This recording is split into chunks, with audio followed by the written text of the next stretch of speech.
क्या कोर्ट ऐसा आदेश देती है क्या? या कोर्ट को कुछ और देना था, या कोर्ट को न्याय करना था? लेकिन साथियों, कोर्ट ने न्याय नहीं किया। और मैं फिर कहता हूं, इस देश में सरकार तो सरकार, अदालतें भी न्याय नहीं करती हैं।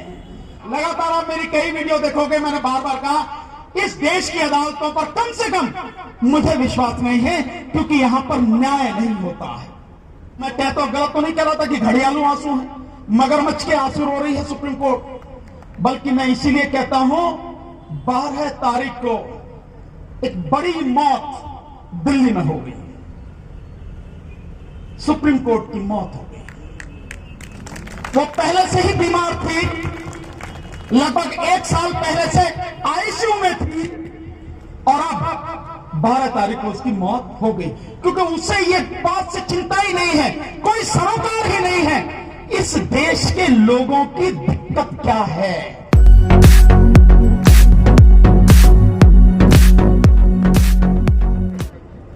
कोर्ट ने काम नहीं किया, और जो काम कोर्ट ने किया है, ऐसा काम इस देश में पहले कभी नहीं हुआ।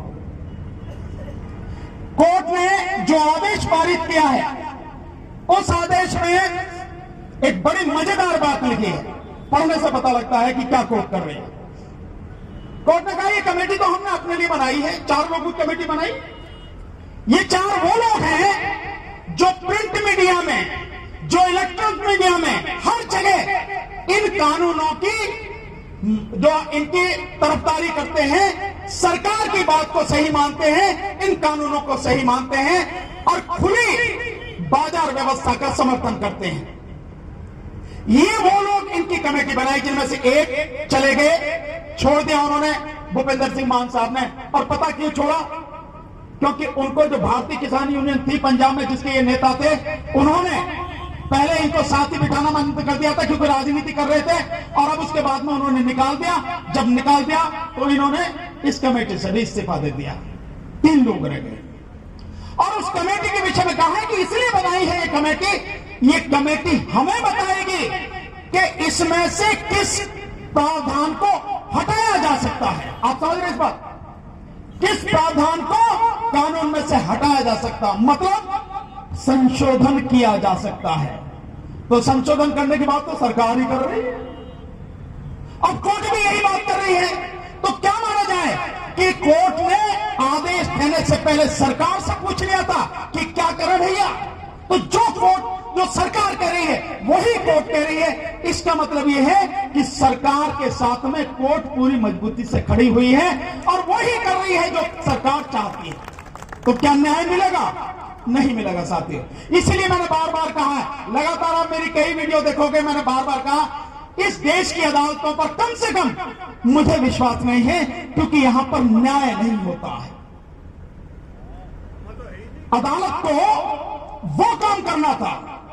और जब कहते हो बूढ़े बच्चे, और यहां पर महिलाएं बैठे, तो आपको रात दिन लगा के, हर दिन सुनवाई करके 2-3 दिन में इसको खत्म करना था ना मामले को। आपने इसकी डेट भी लगा दी है कि कमेटी 2 महीने में आपको रिपोर्ट देगी, और कमेटी 10 दिन में अपना काम शुरू करेगी। इसका मतलब हुआ 2 महीने 10 दिन ये मामला कोर्ट ने ही टाल दिया।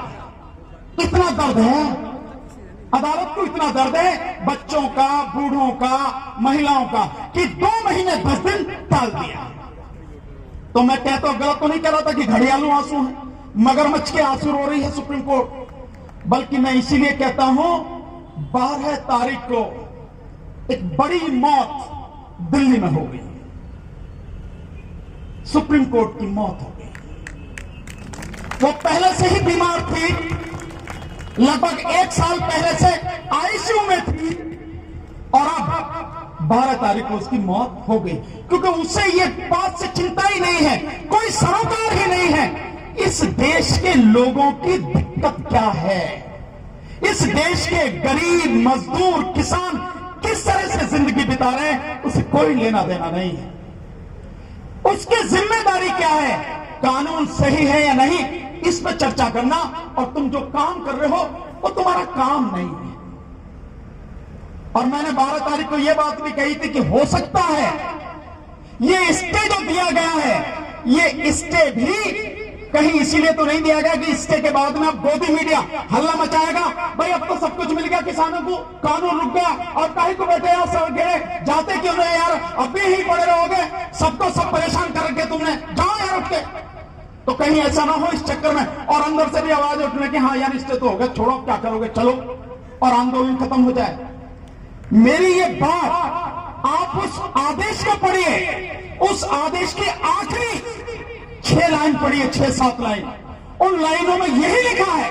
मैंने तब तक पढ़ा नहीं था, लेकिन मैं जानता हूं कैसे काम, यही लिखा, उसमें लिखा है भाई अब तो किसानों की बहुत बड़ी अचीवमेंट है, एक्स्ट्रा ऑर्डिनरी आदेश पारित किया है कोर्ट ने, उन्हें अब तो बड़ी सफलता मिल गई, तो अब उन्हें जो संगठन है अपने साथियों को कहना चाहिए, किसानों को, चलो यार अब क्या करोगे, यहां बैठकर चलो, अब तो अपने अपने घर चलो, यहां क्या करोगे, यही बात लिखी आदेश में।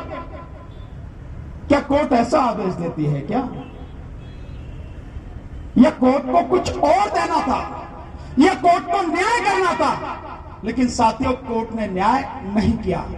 और मैं फिर कहता हूं इस देश में सरकार तो सरकार, अदालतें भी न्याय नहीं करती हैं, और अपने 27 साल के वकालत के अनुभव से मैं कह सकता हूं पूरे दावे के साथ, पूरे विश्वास के साथ, कि इस देश में कोई भी संस्था इतना बड़ा अन्याय नहीं करती, चाहे वो पुलिस वाले हों, चाहे एनआईए वाले हों, चाहे सीबीआई वाले हों, चाहे कोई शासन प्रशासन का व्यक्ति हो, जितना अन्याय इस देश की अदालतें करती हैं। अनुभव की बात कर रहा हूं, यह स्थिति है।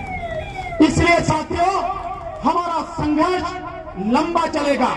और दूसरा एक चीज और क्लियर करना चाहता हूं, समय हो गया है, बंद करना है, किसी को भी घबराने की जरूरत नहीं है। इन सबके जो कमेटी बनाई है, अगर हम उसके पास नहीं जाते तो किसी के खिलाफ कंटेम्प्ट ऑफ कोर्ट नहीं होता है। कुछ लोग परेशान हैं कि क्या ये कंटेम्प्ट ऑफ कोर्ट हो जाएगा, नहीं, कोई कंटेम्प्ट ऑफ कोर्ट नहीं है, हम उसकी पार्टी नहीं है, हम उसमें एक पक्ष नहीं है। इसलिए जब हम पक्षी नहीं है, तुमको जो आदेश लगता है पालन कर दो, आप उसको आदेश कर दो, हम पे उसका कोई असर नहीं है, हमारा कोई लेना देना नहीं है। इसीलिए हमारी जो संयुक्त किसान संघर्ष समिति है, उन्होंने स्पष्ट रूप से कह दिया, हम स्टे किया है, सम्मान करते हैं, समिति बनाई, हम उसके सामने नहीं जाएंगे।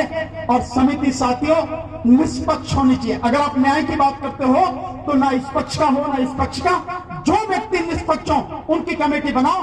आपने तो सरकार की कमेटी बना दी, जो सरकार कह रही है वही तो वो कर रहे हैं, तो कहां से न्याय मिलेगा।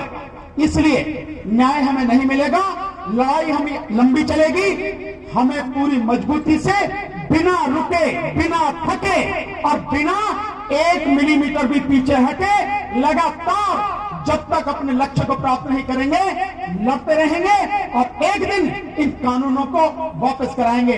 और इस आदेश से एक चीज और मेरा विश्वास पक्का हो गया कि सरकार, ये मेरा मानना है कि सरकार इन कानूनों को वापस लेगी, लेकिन इसका सारा जो श्रेय जाएगा वो कोर्ट को जाएगा, कोर्ट के माध्यम से वापस दिलवाएगी। क्योंकि मोदी जी की जो है ना नाक थोड़ा ऊंची है, अहंकार थोड़ा ऊंचा है, इसलिए कोर्ट के माध्यम से वापस ये कानून होंगे, ऐसा मुझे लगता है।